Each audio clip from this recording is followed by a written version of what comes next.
welcome. This is Nationwide News on the network service of the NTA. I am Noleen Abel-Ameh. Thank you for joining us. NTA Nationwide News is always live on our website nta.ng/live. Catch the replay on our YouTube channel and follow us across all social media platforms for the latest news. We begin the bulletin from the National Assembly, where the Chairman Senate Committee on Interior, Senator Adams Oshomole, identifies commitment and character as critical to implementing provisions of the law for things to work in Nigeria. Oshomole was speaking in relation to improvements being recorded in the provision of passports by the Nigeria Immigration Service. National Assembly correspondent Lami Ali reports on the engagement between the committee and the service. People feel so secure that whatever you do, I am here, you can't do anything, you can be crying. Nothing will change.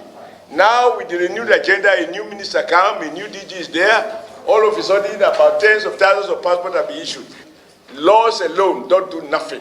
If the human being charged with translating them into action decides to be contemptuous of the Nigerian people. So this is in your favor. It was the first meeting between the lawmakers and the Immigration Service. Impressed by the recent reforms by the Ministry of Interior and the service, the committee interrogated some areas that need to be addressed. Can Nigerians get their passport upon application? Is it 4 days, just like my case, or 5 days, or 7 days? That is what Nigerians want to know. Specifically. People who want to travel now, they will go back to your office, they will be issued the old passport. And there's still the new digital passport that we know is in existence. 40 billion naira per annum. Is it now being remitted to the Federation account, or what is the situation?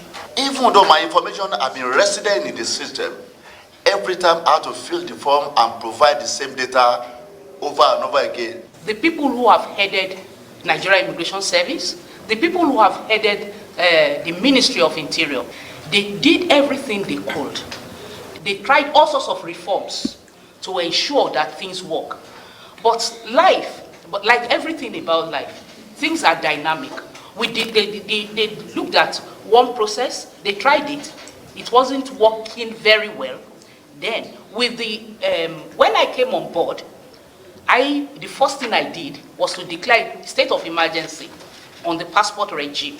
Following a meeting between the Senate Committee on Gas and the Nigeria Upstream Petroleum Regulatory Commission, the lawmakers want to know why gas exploration and development as new frontier acreages are being delayed. About 7.4 billion cubic feet of gas is being flared annually in Nigeria. We should also look critically at the implication of that on the environment, on the livelihood of our people. So the Commission is embarking on that as part of the initiative we are taking to accelerate gas development and gas monetization for the nation. Believe that as we progress in that respect and working in collaboration with your distinguished, with your committee, we'll be giving you update in that respect. We discovered that there's actually no fund raised from 30% oil profit and 30% gas profit. The committee noted that the Petroleum Industry Act provides that a percentage of profits should be used on exploration and therefore resolved to invite the Nigerian National Petroleum Company Limited on the issue. From the National Assembly, Lami Ali, NTA News. Still staying with the Red Chamber, Senate passes for second reading the 2023 Supplementary Appropriation Bill of 2.1 trillion naira. Of that amount, 18 billion is for statutory transfer, 992.8 billion is for recurrent expenditure, non-debt, while 1.1 trillion naira is for contributions to development fund. Leading the debate on the bill, Senate Majority Leader Abel-Ameh Bamidele explains that the budgeted amounts will be channeled to provision of additional palliatives to cushion economic hardship, provide funding for wage award to civil servants, cash transfer to the most vulnerable, as well as investment on infrastructure like roads and expenditure for defense and security. Other areas to be funded are provision of take-off grants for newly created ministries and the Students' Loans Board. The supplementary budget also makes available funds for the conduct of elections in Bayelsa, Kogi and Imo states, among others. The budget is expected to further drive the renewed hope agenda for positive impact on citizens. The bill says the lawmakers should be given speedy passage in view of the critical areas it is intended to address.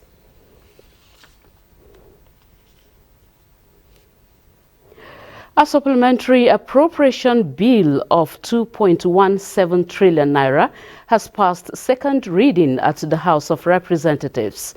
This follows President Tinubu's request to the House for approval of the supplementary budget as well as the 2024 to 2026 medium-term expenditure framework and fiscal strategy paper. Reading the President's request at plenary, Speaker Tajuddin Abbas said the supplementary budget is aimed at addressing labor wage adjustments, security and other palliative measures to meet the yearnings of Nigerians. National Assembly correspondent Bitare Ikpen reports that Chairman House Committee on Appropriations Abubakar Bichi also provided insight into the supplementary appropriation bill.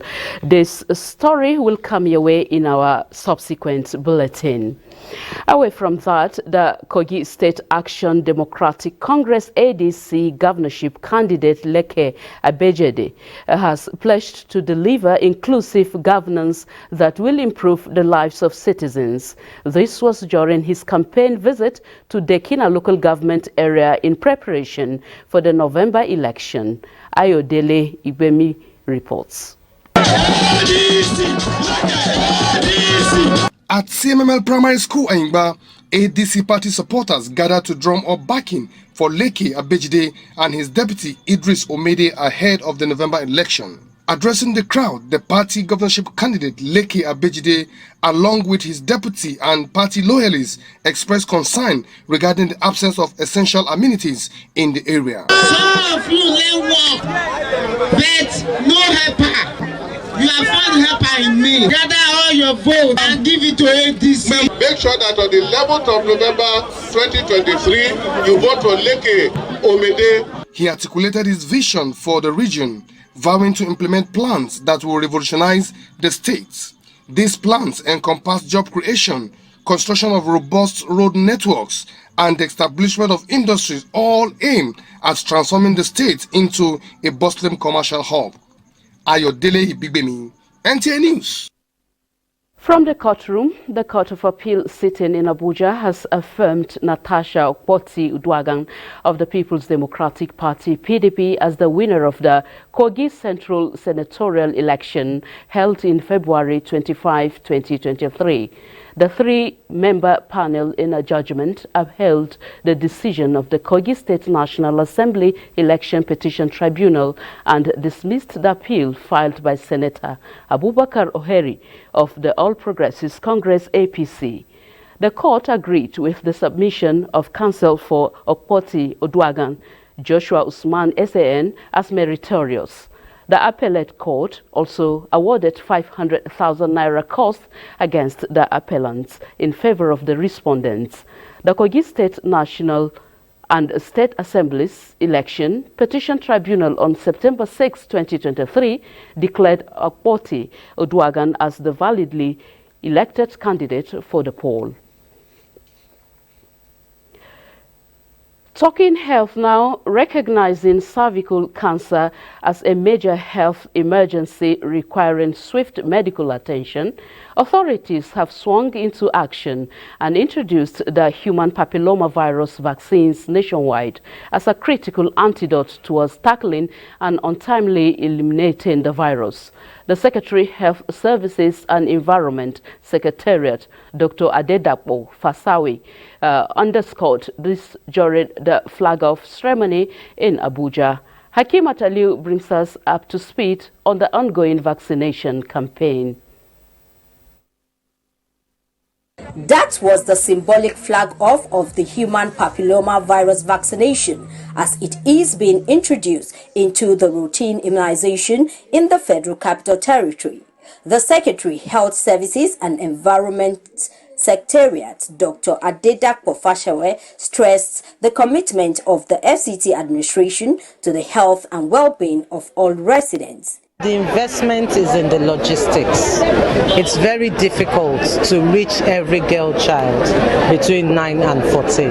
It is another thing to have the vaccines, to have the cold chain, but in putting all of this together and moving around, this government, FCT, the states and all other states are putting a lot of investments. And that is what I call the renewed hope that this administration has brought to us. Human papilloma virus is said to be the most common viral infection of the reproductive tract, which is responsible for about 95% of cervical cancer, the second most common cancer in women. The vaccine has long been in existence but gotten at high price and in selected health centers. With the introduction, it is now available for free at all government health facilities in Abuja. Hakimat Aliu, NTA News. Still staying with Hakimat, joining us live is Hakimat for more on the introduction of the human papilloma virus vaccine nationwide, which key players in the health sector describe as a critical step in tackling and ultimately eliminating the virus. Hello, Hakimat. Yes, Noleen. Good afternoon. The introduction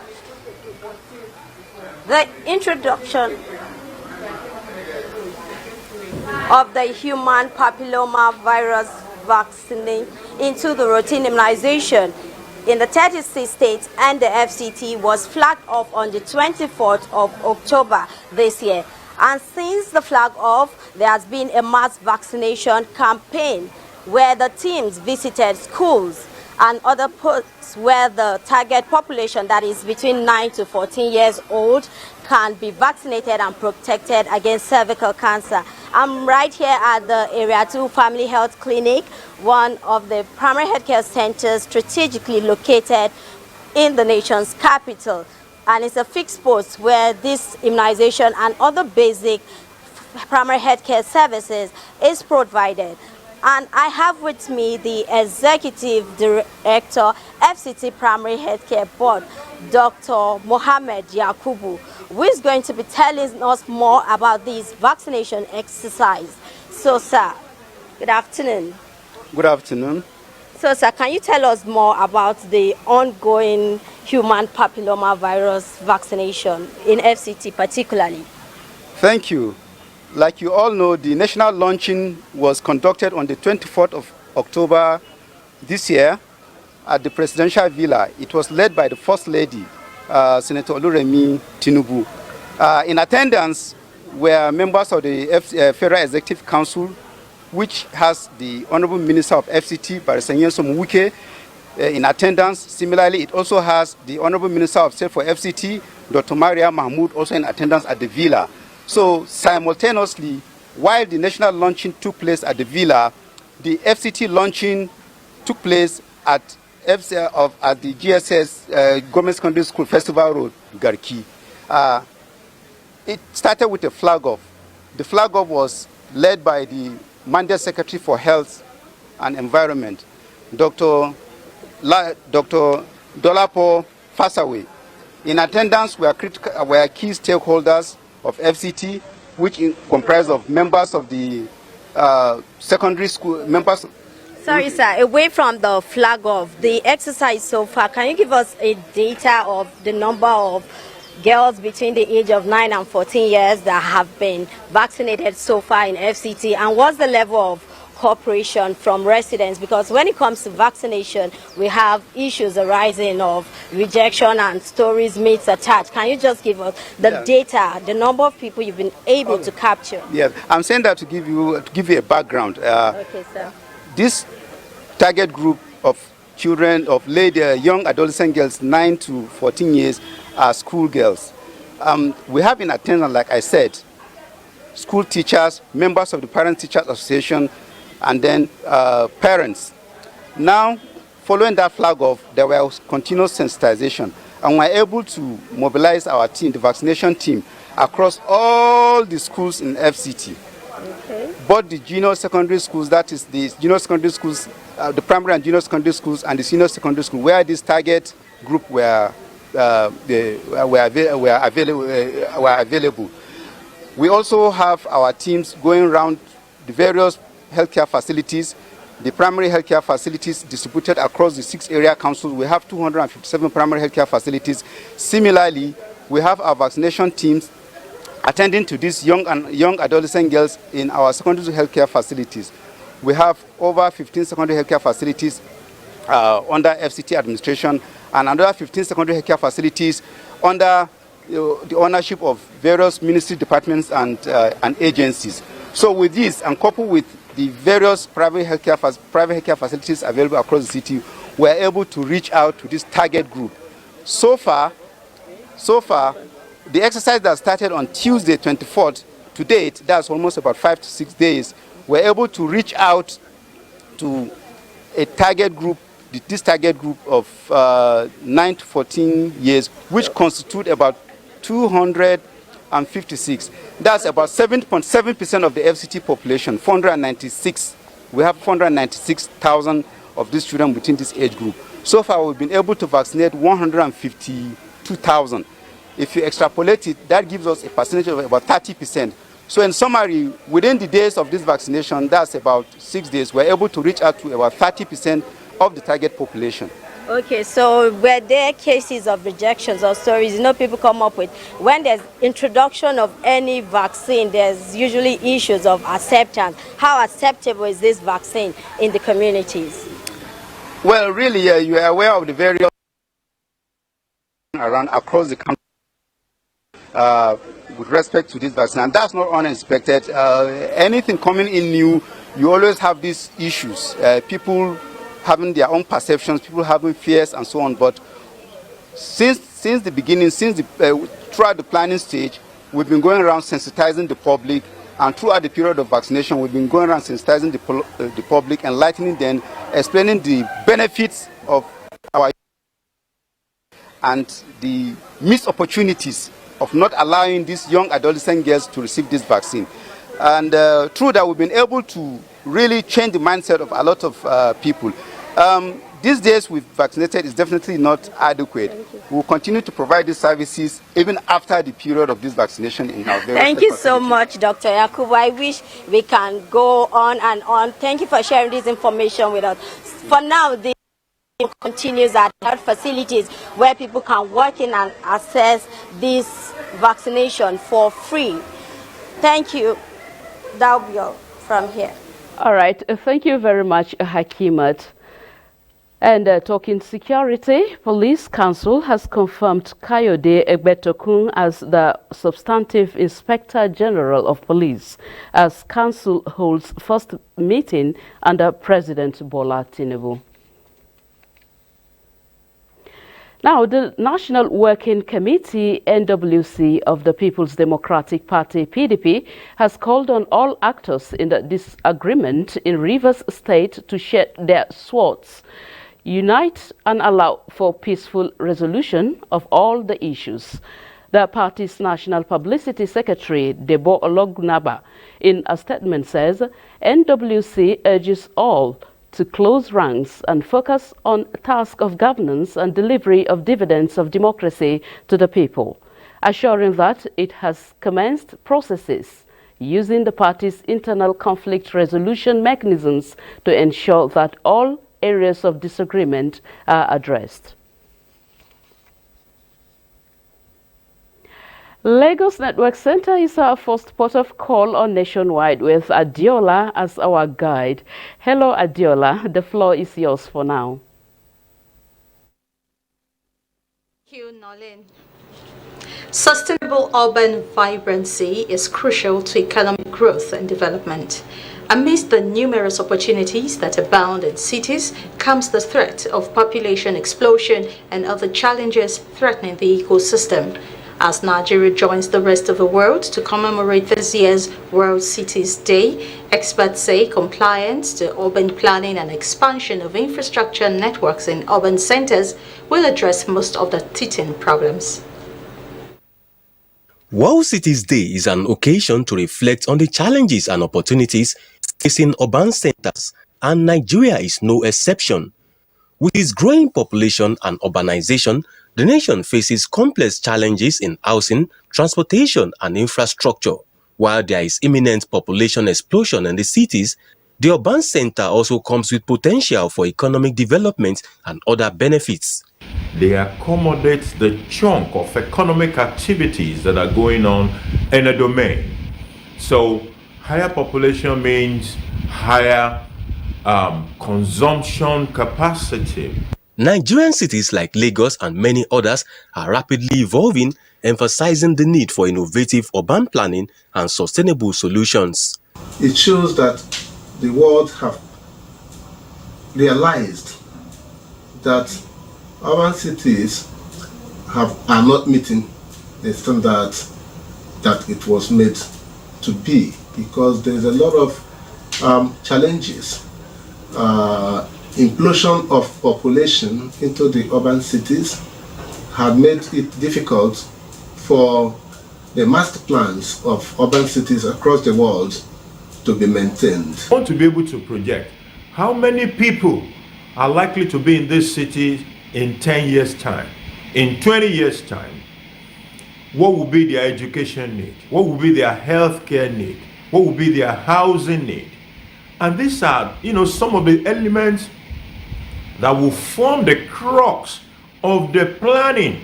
Experts say this rapid growth of Nigerian cities has come with challenges that have thwarted urban planning, resulting in gridlock, housing deficit, and poor sanitation. The theme for this year's World Cities Day is financing sustainable urban future for all. In Lagos, Joel Bukbola, NTA News.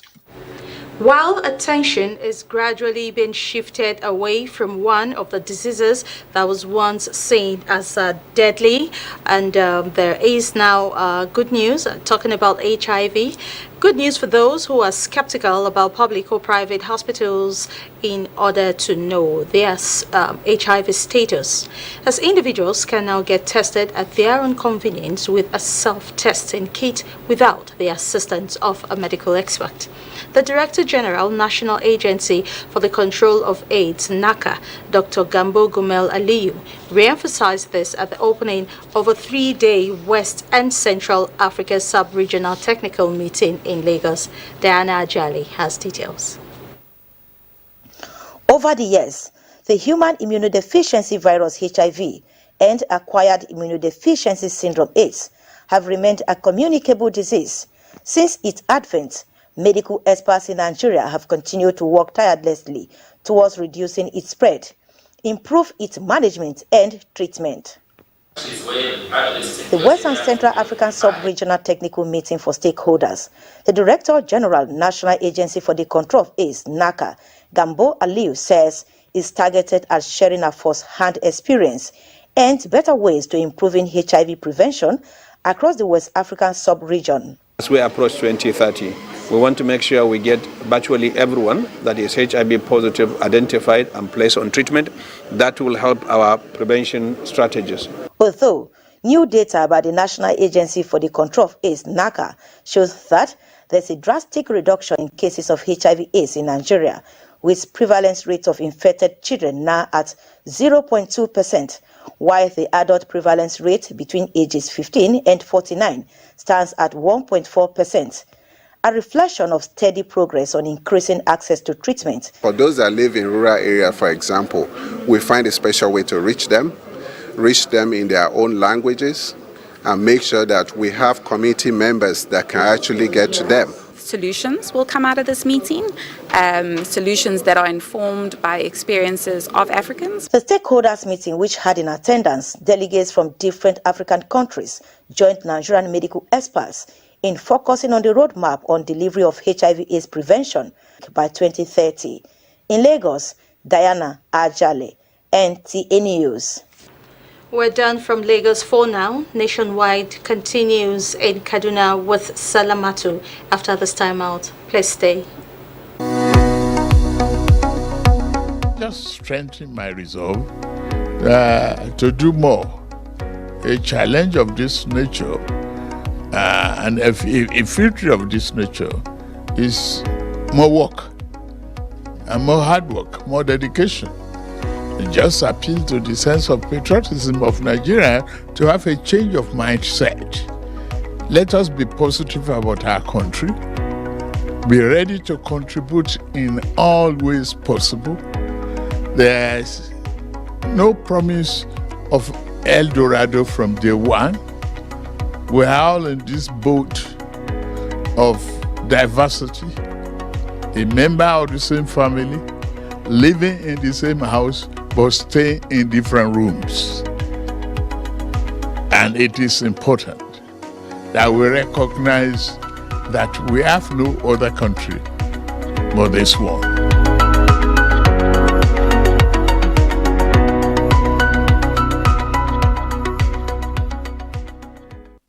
The Secretary to the Government of the Federation, Senator George Akome, CON, invites honorable ministers, presidential aides, federal permanent secretaries, and top government functionaries to the 2023 Cabinet Retreat with the theme, Delivering on the Renewed Hope Agenda. Date, Wednesday 1st to Friday 3rd November 2023. Time, 9 a.m. Venue, State House Conference Center, Presidential Villa, Abuja. Registration starts on Monday 30th October 2023 by 2 p.m. at the State House Conference Center, Presidential Villa, Abuja.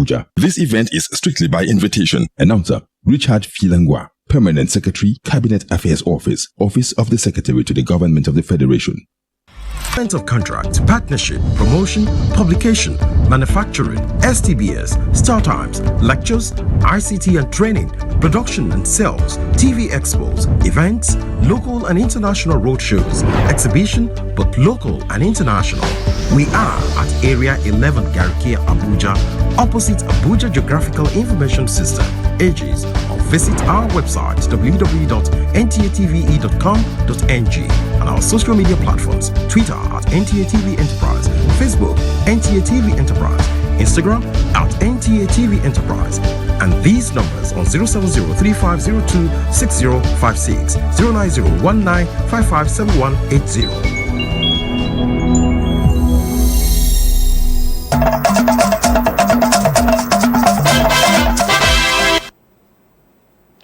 Thank you for staying with us on Nationwide. We may join Kaduna Network Center later, but this is Abuja. The president of the International Police Organization, Interpol, Major General Ahmed Nasir Al-Raisi, has applauded the effort of the Nigeria Police Force in making Nigeria safer through proactive crime-fighting measures. This was at a retreat and conference for senior police officers in Owerri, Imo State. General Aresi, who notes that Nigeria's geostrategic location has attracted organized criminal groups in smuggling illicit goods into the country, commended the force for the role played in tackling these regional and international crimes. This year alone, the joint Interpol-Afripol operation, Flash Aweka, targeted human trafficking and migrants smugglers, resulting in over 1,000 arrests worldwide, thanks to the support of Nigeria, several other countries. And also Operation Jackal, which took place in May of this year, tackled West Africa-based organized crime, a group like Black Axe, recognized and recovered over 2 million euros, identifying more than 200 bank accounts linked to the illicit activities of online financial crimes. Reports that the Interpol president pledged organizations continued support to the force and other partners in the discharge of their constitutional mandate.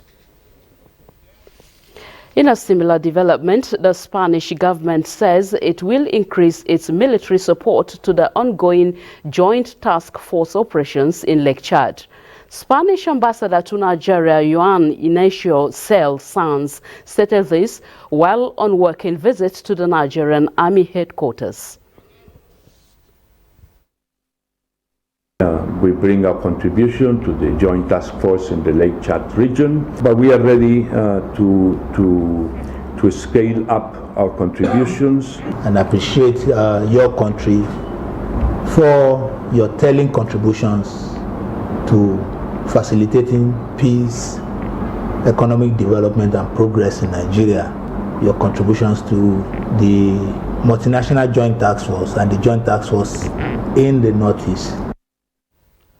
Similarly, the Benue State Governor was in the office of the Chief of Army Staff to seek deployment of more troops and the establishment of a forward operation base to curb emerging security challenges. The governments in Benue State also share boundary with the Cameroon, and threats from across the board, as well as the discovery of solid minerals in those areas and local governments, it's likely to exacerbate the security situation in those areas. The Army headquarters is in the position to provide additional troops to 401. We also provide some combat enablers to assist that formation to be more effective in the conduct of its operation.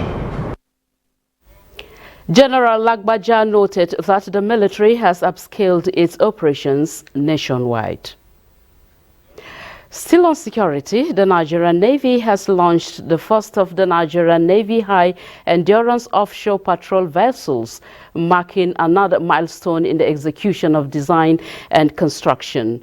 The Chief of Naval Staff, Vice Admiral Emmanuel Ogala, performed the launch of the newly built vessel, OPV P203, a 2 by 76-meter ship weighing 1,200 tons.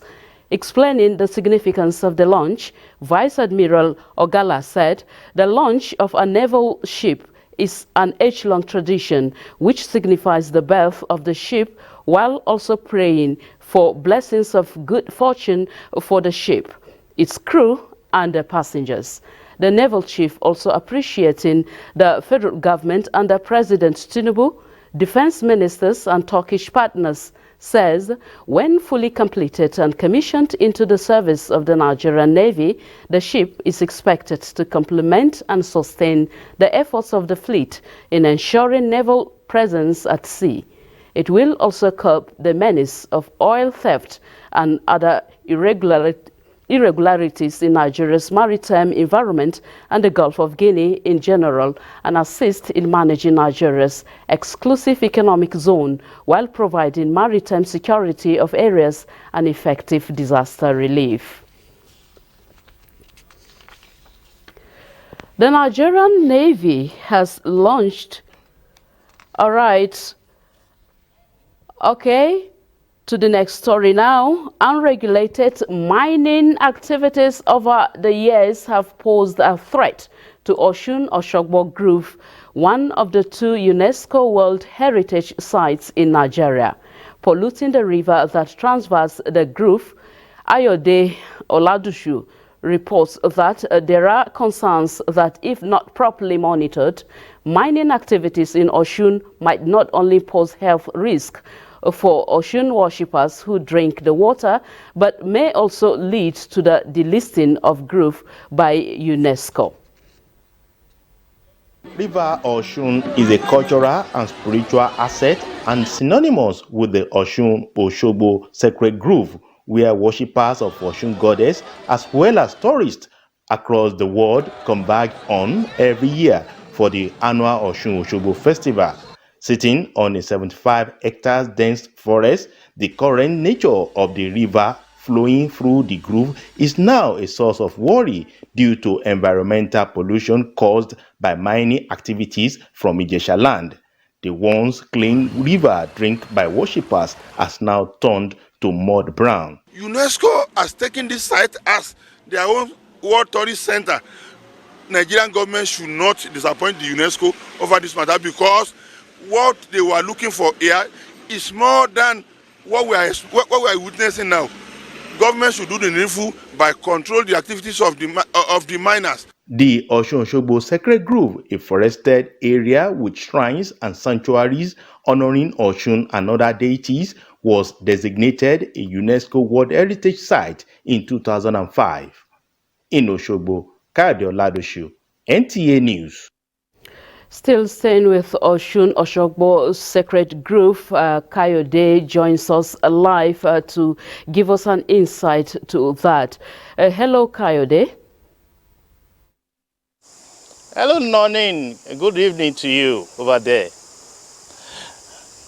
Osun River is a river that flows through this sacred grove, Osun-Osogbo Sacred Grove, which is synonymous in two ways. It is spiritual and also cultural. Cultural in the sense that people converge here on a yearly basis for Osun-Osogbo annual festival.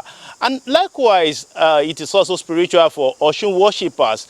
But the nature of the water at the moment is another thing entirely. It is mud brown in nature as a result of mining activities in Upper Ijesha axis. And then the concern of the people at this moment is that if care is not taken, this heritage of the UNESCO may likely to be another thing entirely. For it not to be delisted, I have with me a government functionary, the special advisor to Osun State Governor on traditional matters, is here, Kende Oloke. With this nature of the river and the grove entirely, will it not create a delisting measure from UNESCO, as this place is one of their heritage? Thank you so much, sir. Since the advent of Governor Ademola administration in Osun State, the governor has taken charge of the mining sites in Osun State under the control of Professor Jimoda. All the unscrupulous miners that were not in control under the former administrations have been removed. Everything is being regulated now, and you can see the water has improved, so this grove will not be delisted. When we take a look at it, it's not only the mining activities that cause this nature. Also, there are some worshippers, they throw a lot of debris into this water. How can you, what is your take on this? The government of Ademola Adeleke, we've been to the sites where they are doing the mining with the Ministry of Water and water engineers to go and control the effect on this water. So those people that are coming for spiritual purposes are safe now, unlike before we came in. You can see the color has changed from the milky look to something better. So for now, it is fit for the spiritual purposes. What about those people that dump debris onto these sites? You know, the control of environmental hazard of that nature, you know, since we came on board, our commissioners and our special advisors and senior special assistants to governors on environmental areas, they have swung to actions so that we have task force that monitors some of these areas so that there will be stoppage of throwing things, especially debris into the water, because the purpose is more than just earth loose. Thank you, Mr. Oloke. Nationwide continues in Kaduna with Salamatu.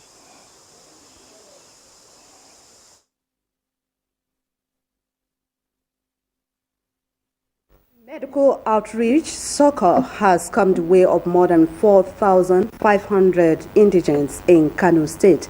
Yahana Suhassan Barrow reports that apart from free drugs, surgeries were also conducted on the beneficiaries, courtesy of the National Commission for Refugees, Migrants and Internally Displaced Persons. It is almost midday at Dawakin Tufa, one of the communities with less availability of health care facilities. People of this community and nearby travel far to get access to such facilities. The arrival of the National Commission for Refugees, Migrants and Internally Displaced Persons and a team of medical experts to this community is geared towards reducing the hardship people around the Dawakin Tufa face in accessing secondary health care facilities. This crowd of young and old, male and female, have been screened for various ailments and drugs administered, while others have undergone free surgeries. They are happy to have such benevolence on their doorstep. We thank the Almighty Allah and we thank the present administration for the gesture. I appreciate you for this humanitarian service. Thank you very much. We are thankful. May God bless you. So this project will cover 4,000 beneficiaries who come with different type of illnesses. So as you can see, you have women, aged, children who are benefiting from this intervention from the National Commission for Refugees, Migrants and Internally Displaced Persons.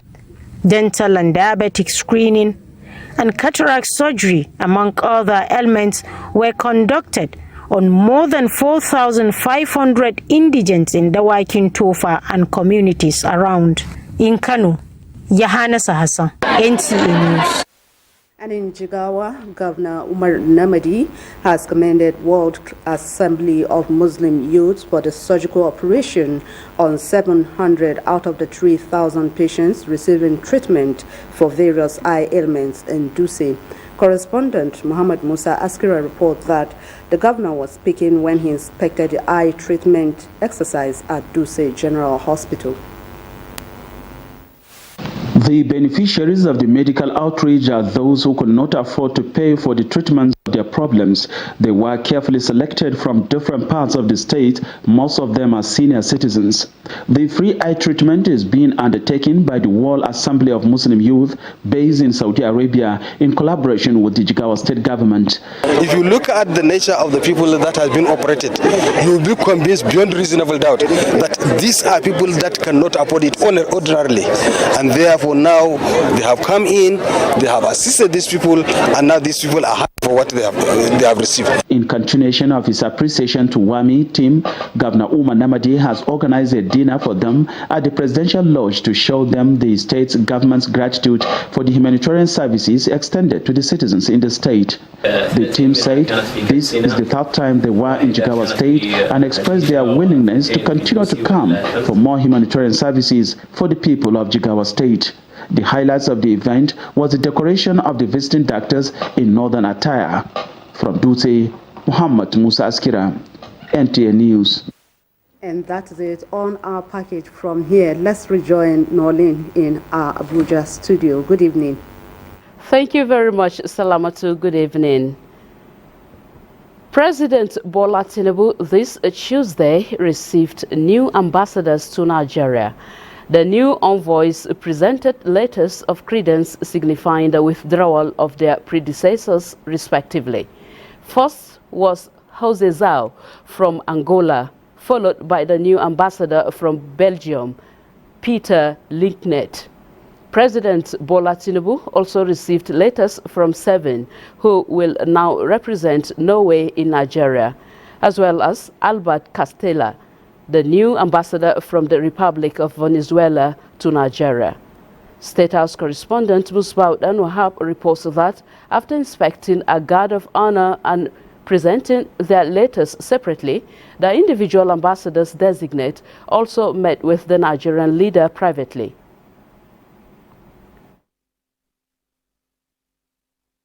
Meanwhile, Nigeria's First Lady Oluremi Tinubu has arrived Owerri, Imo State, for the Women's Campaign Rally in support of Governor Hope Uzodinma's re-election bid. This is a developing story. Details will come in our subsequent bulletin.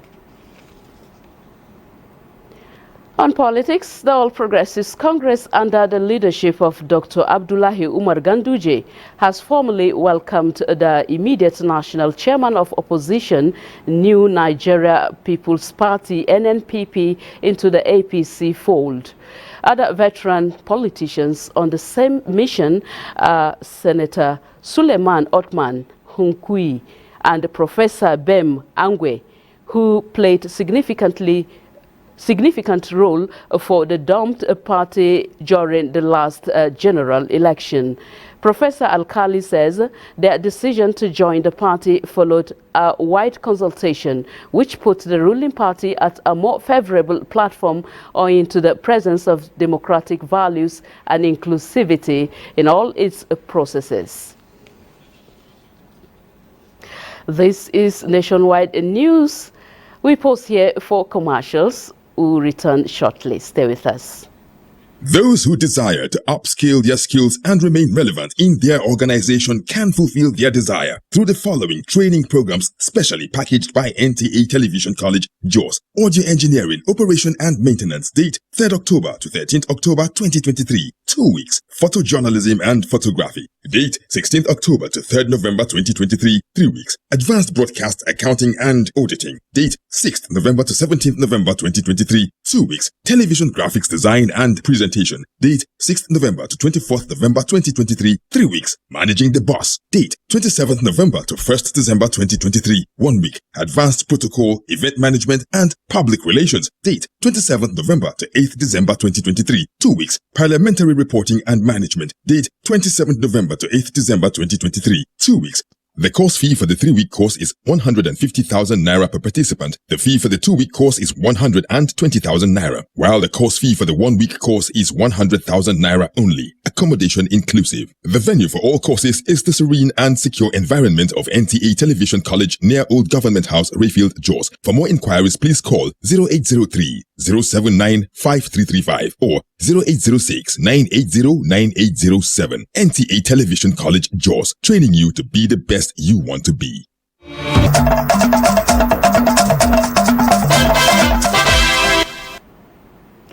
Chinenge will take it up from Enugu Network Center on Nationwide. Good evening, Chinenge. Noleen, welcome to Enugu.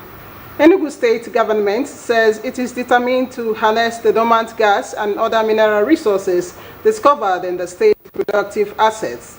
This is coming on the heels of a gas flare that erupted during a borehole drilling at the Federal Housing Estate, Ugogonike, in Enugu East local government area of the state. Chika Ugu reports. In an on-the-spot assessment of the scene of the gas flare, Enugu State Commissioner for Environment and Climate Change, Professor Sam Ugu, commended the prompt intervention of the State Fire Service, which made it possible for the fire to be extinguished. He said the state government is determined to convert dormant gas and other mineral resources in the state into productive assets. He appealed to those intending to drill boreholes to go through the right channels to avoid a reoccurrence. When you want to do anything, you are supposed to apply to the Minister of Environment. The Minister of Environment will come so that you do what you call EIA, Environmental Impact Assessment. You have to do that and know what you want to do.